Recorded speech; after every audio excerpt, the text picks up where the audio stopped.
Proses ini dimulai ketika bidang pemeriksaan menemukan kebutuhan uji laboratorium saat melakukan pemeriksaan fisik aset di lapangan. Jika kebutuhan ini mendesak, dilakukan revisi POK di bawah kewenangan KAPA untuk menyediakan anggaran yang diperlukan. Setelah revisi disetujui, diterbitkanlah DIPA dan POK terbaru sebagai dasar resmi pelaksanaan belanja. Tahap inisiasi ini memastikan adanya otorisasi awal dan menjamin bahwa anggaran yang digunakan sah dan sesuai dengan rencana kerja Satker. Pada proses pelaksanaan uji laboratorium, tim pemeriksa terlebih dahulu mengambil sampel beton atau bahan bangunan dari lokasi pekerjaan. Sampel ini kemudian dikirim ke laboratorium Fakultas Teknik Universitas Tadulako melalui surat permohonan pengujian. Kemudian penyedia jasa melakukan pengujian sesuai dengan SOP laboratorium dan menyerahkan berita acara pemeriksaan hasil uji. Setelah pekerjaan dinyatakan selesai, kedua pihak menandatangani BAST sebagai bukti serah terima layanan. Setelah BAST diterbitkan, laboratorium mengajukan invoice kepada BPK.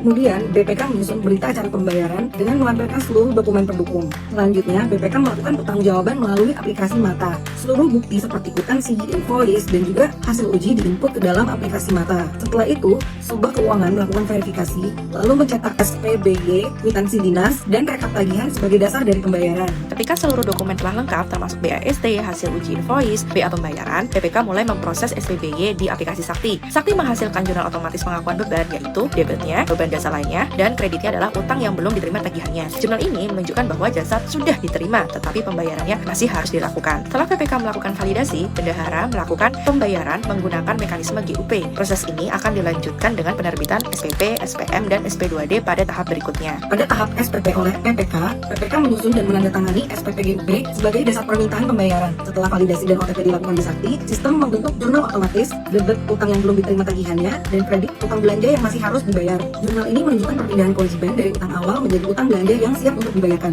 Selanjutnya dilanjutkan dengan tahap SPM oleh PPSPM, di mana PPSPM melakukan verifikasi keabsahan dokumen, menyusun SPM, dan mengesahkannya. SPM yang sudah sah dikirim ke KPPN untuk dilanjutkan prosesnya. Kemudian KPPN menguju akan menerbitkan SP2 GUP. Pada saat penerbitan SP2D, maka akan terbentuk dua jurnal, yaitu jurnal akrual berupa debit utang belanja yang masih harus dibayarkan dan juga kredit ditagihkan ke entitas lain atau dekal. Sementara untuk jurnal LRA, debit belanja jasa lainnya dan juga kredit ditagihkan ke entitas lain atau dekal. BPK Sulawesi Barat melakukan rekonsiliasi antara data Sakti dan SPAN melalui aplikasi Mensakti. Pada tahap ini, transaksi uji laboratorium diklasifikasikan sebagai transaksi resiprokal sesuai Juknis Akuntansi nomor 19. Karena transaksi terjadi antara dua entitas pemerintah, masing-masing Satker harus mencatat sisi transaksinya. Pada BPK Sulawesi Barat dicatat sebagai belanja jasa lainnya dan diterima ke entitas lain, sedangkan pada BLU, yaitu diterima dari entitas lain dan pendapatan BLU. Nah, kedua Satker menginput transaksinya ini di modul akuntansi dan pelaporan yang hasilnya dipantau melalui aplikasi Mensakti.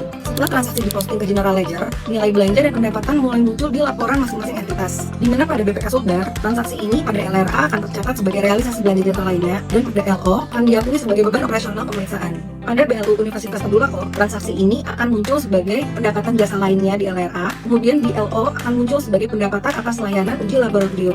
Kemudian, proses akan dilanjutkan ke rekonsiliasi antar Satker untuk memastikan bahwa nilai transaksi resiprokal yang dicatat ini adalah konsisten atau cocok. Proses eliminasi pada konsolidasi LKPP. Pada penyusunan LKPP, transaksi antara BPK Sulbar dan BLU akan dieliminasi karena dalam skala nasional keduanya merupakan entitas pemerintah yang saling bertransaksi, sehingga eliminasi ini dilakukan untuk mencegah terjadinya double counting pada pendapatan dan juga belanja. Meskipun transaksi ini dieliminasi, tetapi transaksi ini akan tetap diungkapkan dalam CALK, yaitu akan disebutkan berapa nilai belanja uji laboratorium, yaitu sebesar 825.000 dari total anggaran 5,46 miliar.